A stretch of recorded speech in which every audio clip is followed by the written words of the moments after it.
সামনেই রয়েছে বিধানসভা নির্বাচনকে কেন্দ্র করে পশ্চিমবঙ্গে আসছেন বিজেপির শীর্ষ নেতৃত্বরা। আগামী 31শে জানুয়ারি ব্যারাকপুরের আনন্দপুরীর মাঠে সভা করতে আসছেন অমিত শাহ। অমিত শাহর আসার আগেই স্বরাষ্ট্রমন্ত্রীর সভাস্থল ঘুরে দেখেন পুলিশ কমিশনার সহ অন্যান্য উচ্চপদস্থ আধিকারিকেরা। পুলিশ আধিকারিকদের পাশাপাশি অমিত শাহের সভাস্থলে আসেন বিজেপি নেত্রী লকেট চট্টোপাধ্যায়। সমস্ত বিষয় কিন্তু খতিয়ে দেখছেন তারা। লকেট চট্টোপাধ্যায় জানিয়েছেন সকল কর্মী সমর্থকেরা অমিত শাহের সভা নিয়ে কিন্তু উৎসুক হয়ে রয়েছে। তারা সকলেই অধীর আগ্রহে রয়েছে অমিত শাহ তার সভায় কি বক্তব্য রাখেন। দেখাচ্ছে কিন্তু সেই ছবি। এই মুহূর্তে বিজেপির সমস্ত নেতা নেত্রীরা রয়েছেন এবং তার মধ্যে রয়েছে কিন্তু বিজেপি নেত্রী লকেট চট্টোপাধ্যায় এবং সমস্ত বিষয় তারা খতিয়ে দেখছেন এবং জানিয়েছেন যে কি বার্তা দিতে চাইছেন এই সভাস্থল থেকে। তার জন্যই কিন্তু এখন অধীর আগ্রহে অপেক্ষা করছেন সাধারণ মানুষেরা। কারণ জানুয়ারি অর্থাৎ আগামী 31শে জানুয়ারি ব্যারাকপুরের আনন্দপুরীর যে মাঠ রয়েছে সেই মাঠেই সভা করতে আসছেন অমিত শাহ এবং অমিত শাহর আসার আগেই স্বরাষ্ট্রমন্ত্রীর সভাস্থল ঘুরে দেখছেন পুলিশ কমিশনার সহ অন্যান্য উচ্চপদস্থ আধিকারিকেরা এবং পুলিশ আধিকারিকদের পাশাপাশি অমিত শাহের সভাস্থলে এসেছেন বিজেপি নেত্রী লকেট চট্টোপাধ্যায়।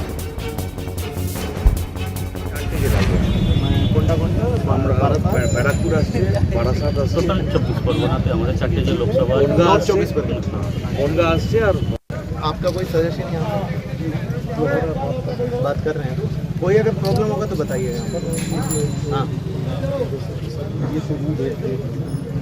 দেখতে এসছে অমিত শাহ আসছে স্বরাষ্ট্রমন্ত্রী, কতটা ভোকাল টনিক হিসাবে কাজ করবে এই আশাটা কর্মী সম্মেলন নিয়ে। দেখুন, ইলেকশন একদম সামনে দোরগোড়ায় চলে এসছে এবং আমাদের ইলেকশন বলুন বা সারাক্ষণ বলুন কোনো না কোনো কার্যকর্তাদের উৎসাহ দিতে বুস্ট আপ করতে আমাদের অমিত শাহজি মাঝে মাঝেই আসেন এই বাংলায়, বিশেষভাবে দেখেন। এবং এবারেও আমাদের এই বিভাগ আছে, 4টি জেলা নিয়ে আমাদের এই কার্যকর্তার সম্মেলন আছে এবং সেই সম্মেলনে সবাই আসবে এবং সব কার্যকর্তারা উৎসুক হয়ে বসে আছে যে অমিত শাহজি কি বলবেন এবং আমরাও সবাই বসে আছি। কি বলবেন কি মনে হচ্ছে, কি সাংগঠনিক কি মন্ত্র দেবেন? সংগঠনে তো প্রচুর সবাই কাজ করে যাচ্ছে।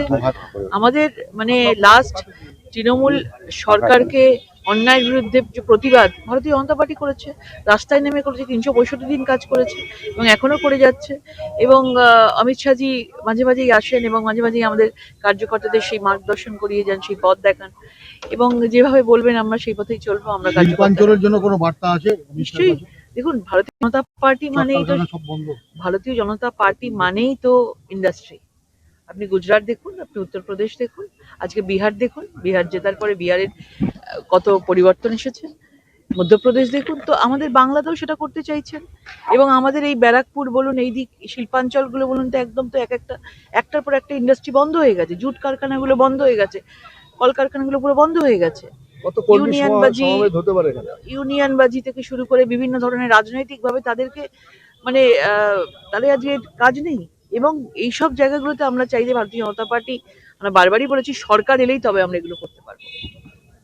উত্তর 24 পরগনার একটা মেইন জায়গা হচ্ছে ব্যারাকপুর, আরো 3টে জেলা আসছে। কোন কোন জেলা আসবে এখানে?